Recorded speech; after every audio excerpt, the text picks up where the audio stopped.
ময়মনসিংহ জেলার সুযোগ্য জেলা প্রশাসক জনাব সাইফুর রহমান আমাদের মাঝে বিশেষ অতিথি হিসেবে উপস্থিত রয়েছেন। আমারই শ্রদ্ধাভাজন বড় ভাইরা এবং বিগত স্বৈরাচার আমলের আন্দোলন সংগ্রামে আমাদের সহযোদ্ধা সহকর্মী, আমরা বিভিন্ন সময় ওই স্বৈরাচারের বিরুদ্ধে আন্দোলনে একসাথে রাজপথে কাঁধে কাঁধ মিলিয়ে আন্দোলন করেছি, সংগ্রাম করেছি এবং জেলও খেটেছি আমরা একসাথে। আমার সেই প্রিয় আমাদের মাননীয় সংসদ সদস্য আবু আকন্দ, মাননীয় সংসদ সদস্য জাকির হোসেন বাবলু, মাননীয় সংসদ সদস্য ফখরুদ্দিন আহমেদ বাচ্চু, মাননীয় সংসদ সদস্য লুৎফুল্লাহ মাজেদ বাবু এবং আমার পিছনে দাঁড়িয়ে আছে আমাদের সুযোগ্য ময়মনসিংহ সিটি কর্পোরেশনের প্রশাসক জনাব রকুনুজ্জামান রোকন এবং উপস্থিত আমাদের পুলিশ সুপার এবং আমার সাথে ঢাকা থেকে আগত আমাদের যুব ক্রীড়া মন্ত্রণালয়ের যুগ্ম সচিব জনাব ডক্টর জুবায়ের হোসেন এবং আমাদের সাথে উপস্থিত আরেকজন মানুষ বসে আছেন জনাব শফিকুল ইসলাম, যার অধীনে আমি একসময় বাংলাদেশ টিমে যখন খেলেছিলাম তিনি আমার একটি টিম লিডার ছিলেন। আর যার কথা আলাদা করে বলতে হয় সেই মানুষটি হচ্ছে একে মারুফুল হক, যিনি দ্য স্পোর্টস ম্যানেজিং পার্টনার হিসেবে দায়িত্ব পালন করছেন। পাশাপাশি তিনি বাংলাদেশ জাতীয় ফুটবল টিমের কোচের দায়িত্ব পালন করেছেন, ক্লাব টিমের কোচের দায়িত্ব পালন করেছেন এবং তিনি সরাসরি আবার কোচই, এবং তিনি কোচ হিসেবে আমি প্লেয়ার হিসেবে তার আন্ডারে খেলেছি। সো দ্যাট দীর্ঘদিনের এই যে খেলাধুলার মাঠ থেকে রাজনীতির মাঠ, আজকে সেই মানুষগুলোর সামনে কথা বলছে এবং আমার সাথে যারা ঢাকা থেকে আগত আমাদের সেই 2003 সাব ফুটবল টিমের সেই গর্বিত সদস্যগণ আমার সাথে একটু পরে আপনারা দেখতে পারবেন, যারা খেলার মাঠে আমি হয়তো আজকে কিছুটা সময় খেলবো তাদের সাথে, এবং আমার প্রিয় সাংবাদিক ভাই এবং আমার প্রিয় ময়মনসিংহের এই সদরে অবস্থানরত সকল আমাদের ছাত্র দল, যুব দল, স্বেচ্ছাসেবক দল সহ বিভিন্ন অঙ্গ এবং সহযোগী সংগঠনের সকল নেতৃবৃন্দ, সবাইকে আসসালামু আলাইকুম ওয়া রাহমাতুল্লাহি ওয়া বারাকাতুহু। বক্তব্য অনেকক্ষণ হয়েছে, আমি মূল পয়েন্টগুলো বিষয় নিয়ে আলোচনা করতে চাই। সে প্রথমেই আমি বলতে চাই যে বর্তমান সরকার, আমাদের মাননীয় প্রধানমন্ত্রী জনাব তারেক রহমান, যেটি আমাদের সংসদ সদস্য আবু আকন্দ বলে গেলেন যে তিনি যখন শুধু লন্ডন থেকে দীর্ঘ 17 বছর পরে বাংলাদেশের মাটিতে পা রেখেছিলেন, তিনি সেই 300 ফিটের মঞ্চে দাঁড়িয়ে বলেছিলেন I have a plan, we have a plan. সেই প্ল্যানের কার্যক্রম ইতিমধ্যে আপনাদের কাছে দৃশ্যমান হয়েছে। সেই প্ল্যানগুলো কি ছিল? সেই প্ল্যানগুলো ছিল ফ্যামিলি কার্ড, সেই প্ল্যানগুলো ছিল কৃষক কার্ড, সেই প্ল্যানগুলো ছিল প্রত্যেকটি স্বাস্থ্য কেন্দ্র তৈরি করে সেই স্বাস্থ্য কেন্দ্রে প্রায় 1 লক্ষ স্বাস্থ্যকর্মী নিয়োগের মাধ্যমে আমরা আমাদের স্বাস্থ্য খাতে রোগ প্রতিরোধ করার জন্য যে প্রিভেনশন দরকার সেই সচেতনতা বাড়ানোর জন্যই আমাদের সেই 1 লক্ষ স্বাস্থ্যকর্মী নিয়োগের সেই প্ল্যান হচ্ছে স্বাস্থ্যক্ষেত্রে। আমাদের শিক্ষা ক্ষেত্রে লার্নিং উইথ হ্যাপিনেস, যে আনন্দময় শিক্ষা ব্যবস্থা আমরা নতুনভাবে প্রবর্তন করতে যাচ্ছি এবং তারই ধারাবাহিকতায় আমি বলতে পারি যে আগামী শিক্ষাবর্ষ থেকে আমাদের 4র্থ শ্রেণী থেকে যারা আমাদের শিক্ষার্থী রয়েছেন সবার জন্য খেলাধুলা বাধ্যতামূলক করা হচ্ছে এবং সেই খেলাধুলার মাধ্যমে আমরা আশা করি আমরা যেমন একটি সুস্থ জাতি গড়ে তুলতে পারবো, সেই খেলাধুলার মাধ্যমে আমরা আমাদের সন্তানদের যে ডিভাইসের প্রতি যে আসক্তি, সেই আসক্তি থেকে কিছুটা হলেও আমরা দূরে রাখতে পারবো এবং সেই খেলাধুলার মাধ্যমে আমরা সর্বোপরি আমাদের সকলের যে প্রত্যাশা, সকলের যে চাওয়া, সেটি হচ্ছে যে মাদক মুক্ত একটি সমাজ আমরা গড়তে চাই এবং সেই মাদক মুক্ত সমাজ গড়ার জন্য আমি দৃঢ়ভাবে বিশ্বাস করি খেলাধুলার কোনো বিকল্প নেই। এবং আমাদের পরবর্তী প্ল্যান ছিল খেলাধুলা, স্পোর্টস। আমাদের মাননীয় প্রধানমন্ত্রী, আমরা সরকার গঠন করার পর থেকেই খেলাধুলার ক্ষেত্রে যুগান্তকারী কিছু পদক্ষেপ নিয়েছি। আমি একজন স্পোর্টসম্যান হিসেবে আমরা বিগত যে স্বাধীনতার পরবর্তীতে যে আজকে 56 বছর আমরা পার করতে চলেছি, আমরা এই নতুনভাবে আমরা সংযোজন করেছি যে খেলাধুলাকে পেশা হিসেবে প্রতিষ্ঠা করা। আমরা নতুন করে স্পোর্টসের মাধ্যমে আমরা আমাদের 10 থেকে 14 বছরের কিশোর কিশোরীদের অংশগ্রহণে আমরা নিশ্চিত করেছি যে আমরা গ্রামে গঞ্জে ছড়িয়ে ছিটে থাকা যে তৃণমূলের যে প্রতিভাবান খেলোয়াড় রয়েছে তাদেরকে কিভাবে আমরা জাতীয় পর্যায়ে নিয়ে আসতে পারি। এবং আমাদের প্রথম যে আসরটি ইতিমধ্যে অত্যন্ত আপনাদের সার্বিক সহযোগিতার মাধ্যমে আমরা সুন্দরভাবে আমরা প্রথম আসরটি শেষ করেছি। আপনারা সবাই জানেন যে প্রথম আসরটি আমাদের মাননীয় প্রধানমন্ত্রী সিলেট থেকে একযোগে 64টি জেলায় উদ্বোধন করেছিলেন এবং পর্যায়ক্রমে জেলা পর্যায়ের খেলা শেষ করে উপজেলা পর্যায়ে দল গঠন করে জেলা পর্যায়ে খেলা শেষ করে বিভাগীয় পর্যায়ে শেষ করে জাতীয় পর্যায়ে গত 27শে জুলাই মাননীয় প্রধানমন্ত্রী আর্মি স্টেডিয়াম থেকে পুরস্কার বিতরণের মাধ্যমে শেষ করেছেন। এবং আমাদের দ্বিতীয় আসরের অনলাইন রেজিস্ট্রেশন কার্যক্রম চলমান রয়েছে। আমি এখানে আমাদের যারা সুযোগ্য সংসদ সদস্য, যারা এদেশের জনগণের ভোটে নির্বাচিত হয়েছেন, আমি আপনাদের কাছে এবং আমাদের সুযোগ্য জেলা প্রশাসক তার কাছে আহ্বান করব এবং আমাদের পুলিশ সুপার সহ আমাদের যারা ইউনোরা যারা রয়েছেন, আমরা প্রত্যেকটি ইউনিয়ন পরিষদ, জেলা পরিষদ, আমাদের উপজেলা যে ইউনো অফিস এবং আমাদের জেলা প্রশাসক অফিসে আমরা যাতে অনলাইন রেজিস্ট্রেশন কার্যক্রমটি চলমান রাখি। কারণ আমাদের আগামীর যে দ্বিতীয় আসরে যে পরিকল্পনা, সেখানে আমরা 10টি ইভেন্ট দিয়ে শুরু করছি। সেই 10টি ইভেন্টে আমাদের প্রায় ইউনিয়ন পর্যায় থেকে দল গঠন করা হবে। এই বিষয়টি একটু ক্লিয়ার করে দিতে চাই। গতবার আপনারা করেছিলেন উপজেলা পর্যায়ে দল গঠন, এবার আমরা ইউনিয়ন পর্যায়ে দল গঠন করব। দ্যাট মিনস হচ্ছে যে আমাদের 4599টা ইউনিয়নে দল গঠন করতে হবে। সেই ক্ষেত্রে আমাদের ক্রীড়াবিদের সংখ্যার প্রয়োজন হবে প্রায় 14 লক্ষ। 14 লক্ষ ক্রীড়াবিদের অংশগ্রহণে ইনশাল্লাহ আমরা দ্বিতীয় যে নতুন করে আসর ইনশাল্লাহ আমরা এখন পর্যন্ত আশা করছি মাননীয় প্রধানমন্ত্রীর সানুগ্রহ অনুমতি ক্রমে আমরা অক্টোবরের ফার্স্ট উইকের দিকে আমাদের এই উদ্বোধনী অনুষ্ঠান শুরু করার কথা। ইনশাল্লাহ আমরা সেটা করতে পারবো। পরবর্তীতে আমাদের কি প্ল্যান ছিল, আমাদের ইমাম মুয়াজ্জিনদের যে ভাতা প্রদান করা, এটির কার্যক্রম ইতিমধ্যে চলমান রয়েছে। তারপরে প্ল্যান ছিল আমাদের সেই শহীদ রাষ্ট্রপতি জিয়াউর রহমানের কথা মনে পড়ে যায় একটি বিষয়, যে খাল খনন কর্মসূচি। এবং খাল খনন কর্মসূচির কথা যখনই আসে তখনই প্রত্যেকটি মানুষের মনে হৃদয়ে যে নামটি সবার আগে আসে, মহান স্বাধীনতার ঘোষক শহীদ রাষ্ট্রপতি জিয়াউর রহমানের নাম। এবং সেই খাল খনন কর্মসূচি ইতিমধ্যে আমাদের মাননীয় প্রধানমন্ত্রী জনাব তারেক রহমান শুরু করেছেন। সেটিও আপনাদের কাছে একটি প্ল্যানের একটি অংশ। আরেকটি প্ল্যান, সেটি হচ্ছে আমাদের বৃক্ষরোপণ। আমরা আগামী 5 বছরে আমরা 25 কোটি গাছ লাগাতে চাই। এই যে বর্ষাকালটি যাচ্ছে, আমরা এই বর্ষাকাল হচ্ছে আমাদের গাছ লাগানোর বৃক্ষরোপণের উপযুক্ত সময়। আমাদের এই যে শীতের সিজন আসতেছে, তখন কিন্তু আমরা গাছ লাগাতে পারবো না, তখন আমরা চারা উৎপাদন করব এবং সেই চারা উৎপাদন করে আমরা বর্ষার যে মৌসুমটি তখন আমরা গাছ লাগাবো। এবং গাছের মাধ্যমে আমাদের সবুজায়ন, আমাদের পরিবেশের যে ভারসাম্য রক্ষা, এই যে উদ্ভট যে গরম, সেই গরম থেকে কিভাবে রক্ষা করা যায় সেটার অন্যতম বাহন হতে পারে আমাদের সেই গাছ। এবং সেই গাছের ক্ষেত্রে আমি আমাদের মাননীয় সংসদ সদস্য সবার কাছে আহ্বান করব যে আপনারা তো অবশ্যই বৃক্ষরোপণ কর্মসূচি পালন করছেন, পাশাপাশি আমরা প্রত্যেকটি স্কুলে আমাদের প্রত্যেকটি ছাত্রছাত্রীদেরকে দিয়ে যদি একটি করে গাছ লাগাতে পারি, সেটি হবে আমাদের ভবিষ্যৎ প্রজন্মের জন্য অনেক বড় একটি কাজ। এবং সেটি যাতে অবশ্যই আমাদের মাননীয় প্রধানমন্ত্রী ইতিমধ্যে আমাদের সবাইকে নির্দেশনা দিয়েছে যে আমরা নিজ নিজ নির্বাচনী এলাকায় আমরা যাতে সেই কাজগুলো অব্যাহত রাখি।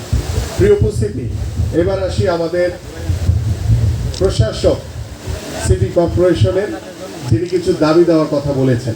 তার ভিতরে অন্যতম হচ্ছে 2টি রোলারের বিষয়। আমি ইতিমধ্যে আজকে ডিক্লেয়ার করে যাচ্ছি যে খুব তাড়াতাড়ি ইনশাআল্লাহ আমরা 2টি রোলার আপনাদের কাছে পাঠিয়ে দিব। পাশাপাশি আমি সুইমিং পুলটি ভিজিট করেছি, আমি দেখেছি খুবই খুবই খুবই খুবই অভিভূত হয়েছি আমি, যে আমাদের মাননীয় প্রধানমন্ত্রীর সাথে গত 2 দিন আগে একটি মিটিং ছিল।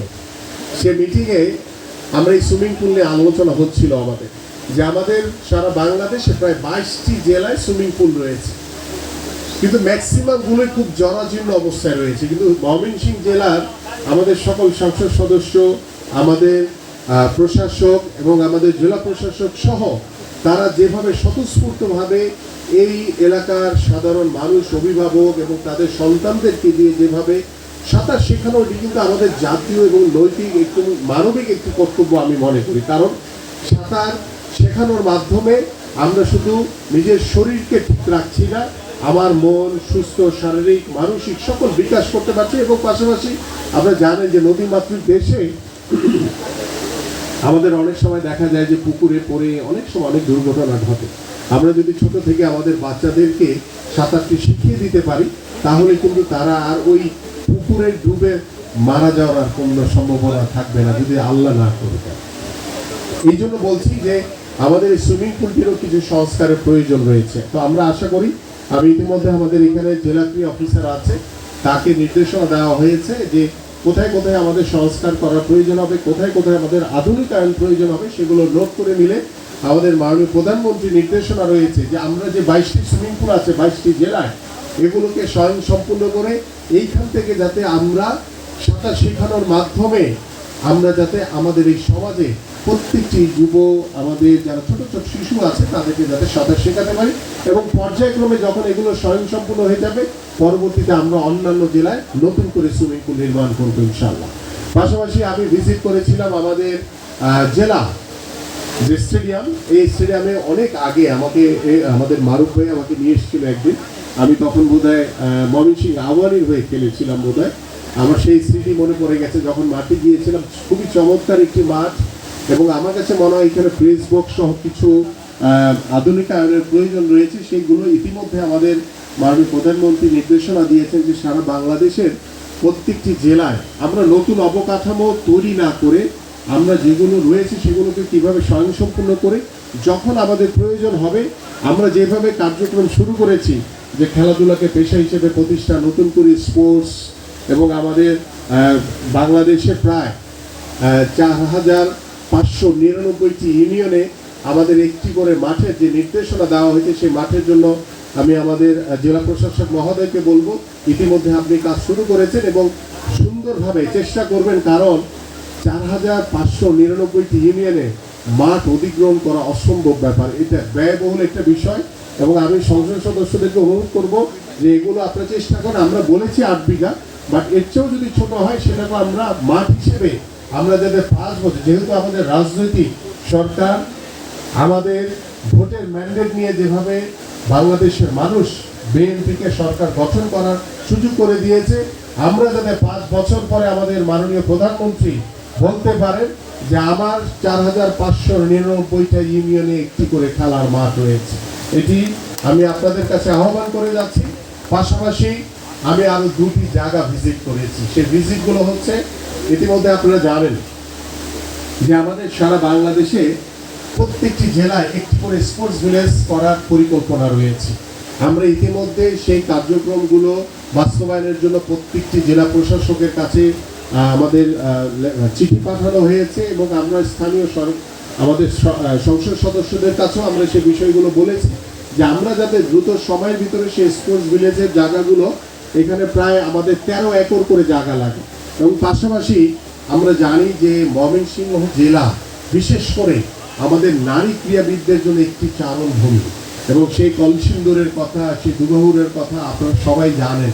এবং সেইখান থেকে আমাদের অনেক প্রতিভাবান ফুটবলাররা এখন বাংলাদেশ জাতীয় দলে খেলছে। তারা মেয়ে যে ফুটবল দল, সেই ফুটবল দল কিন্তু খুব ভালো করছে, এবং আমাদের মাননীয় প্রধানমন্ত্রী ইতিমধ্যে তাদের সাথে সৌজন্য সাক্ষাৎ করেন, ইতিমধ্যে সম্প্রতি জ্ঞাপন করেছেন। ইনশাআল্লাহ আমাদের নারী ফুটবল দল, নারী হকি দল এবং নারী ক্রিকেট দলের সাথে খুব তাড়াতাড়ি, এবং আমাদের নতুন করে স্পোর্টসে যারা পুরস্কৃত হয়েছে প্রত্যেকটি ক্রীড়াবিদ এবং প্রত্যেকের অভিভাবকের সাথে মাননীয় প্রধানমন্ত্রী তিনি যমুনাতে সৌজন্য সাক্ষাৎ করবেন এবং সেটি খুব তাড়াতাড়ি হবে ইনশাআল্লাহ। পাশাপাশি আমাদের এই জায়গাগুলো যে আমি দেখলাম, আমি মাননীয় আমাদের যে জেলা প্রশাসক রয়েছেন, আমি তার কাছে অনুরোধ করবো যে বিষয়গুলো আমাদের স্থানীয় সংসদ সদস্যদের সাথে কথা বলে কিভাবে আমরা এই কাজটি পরিচালনা করতে পারি সেই বিষয় নিয়ে আমাদের যে কার্যক্রম সেটা আমরা ইনশাআল্লাহ চলমান রাখবো।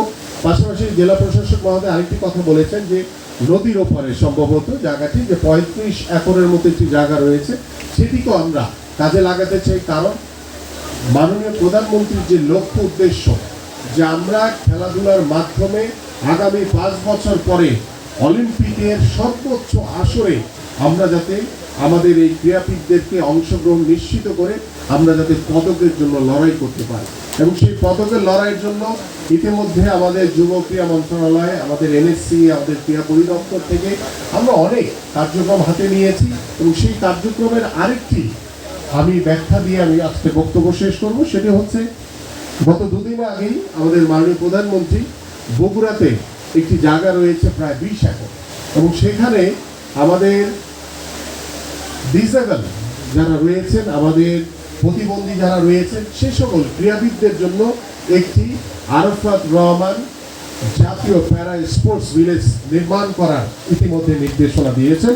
আমরা দৃঢ়ভাবে বিশ্বাস করি যে পরিবারগুলোতে আমাদের প্রতিবন্ধী বা ডিসেবল বাচ্চারা রয়েছে, অনেক সময় আমাদের বাবা মারা লজ্জায় তাদেরকে বের করে না। আমি আপনাদের কাছে আজকের এই দ্য স্পোর্টিভার যে টার্ফ উদ্বোধনী অনুষ্ঠানে আমি এই মিডিয়ার মাধ্যমে আমি আপনাদের কাছে আহ্বান করব যে আপনাদের ওই সন্তানটি একটি মূল্যবান সন্তান, তাকে হেলাফেলা করবেন না। কারণ তার মাধ্যমে ইতিমধ্যে আমরা অলিম্পিকের মতো জায়গায় সর্বোচ্চ আসরে প্যারা অলিম্পিক গেমসে আমাদের বাংলাদেশ কিন্তু গোল্ড মেডেল পেয়েছে, এবং তাদেরকে ক্রীড়া ভাতার আওতায় অন্তর্ভুক্ত করা হয়েছে, এবং প্রতি মাসে সরকারের পক্ষ থেকে তাদেরকে ভাতা দেওয়া হচ্ছে। এবং আমরা আশা করি এই প্যারা স্পোর্টস ভিলেজ নির্মাণের মাধ্যমে ইনশাল্লাহ সারা বাংলাদেশে যারা ডিসেবল, প্রতিবন্ধী, যারা ক্রীড়াবিদ রয়েছেন তাদের জন্য একটি নতুন দ্বার উন্মোচিত হবে, এবং সেই দ্বার উন্মোচনের মাধ্যমে ইনশাল্লাহ আমরা সেই অসহায়, সেই লজ্জিত যে বাবা মারা রয়েছেন তাদেরকে সামনে এনে আমরা সেই সন্তানদেরকে দিয়ে ওই বাবা মাদেরকে গর্বিত করতে চাই।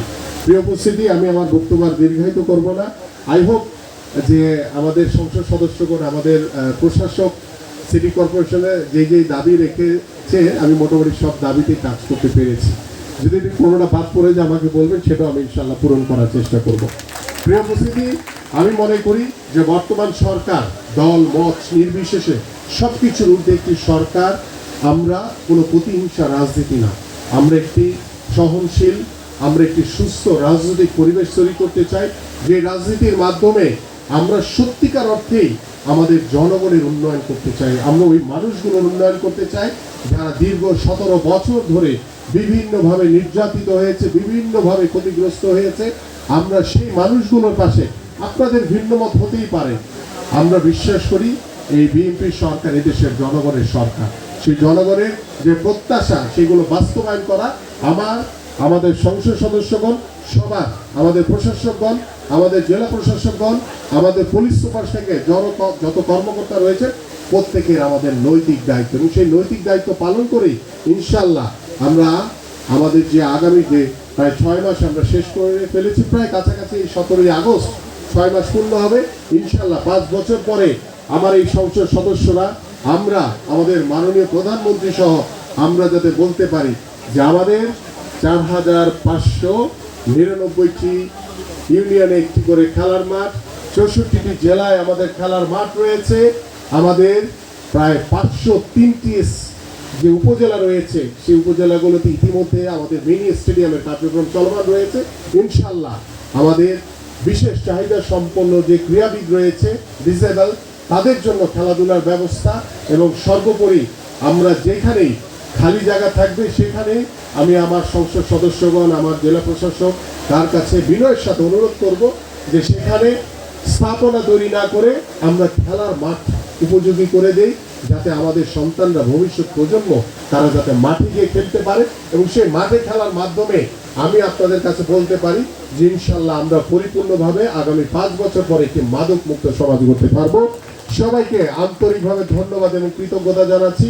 এবং আজকে যারা আমাকে ইনভাইট করেছেন, স্পেশালি আমাদের মারুফুল হক সহ আমাদের সংসদ সদস্যগণ, আমাদের প্রশাসক, আমাদের জেলা প্রশাসক সহ সবাইকে, এবং আমার প্রিয় যারা দর্শক সারিতে বসে আছেন আমাদের বিভিন্ন পর্যায়ের নেতৃবৃন্দ, সবাইকে আন্তরিকভাবে ধন্যবাদ এবং কৃতজ্ঞতা জানিয়ে আজকের মতো বিদায় নিচ্ছি।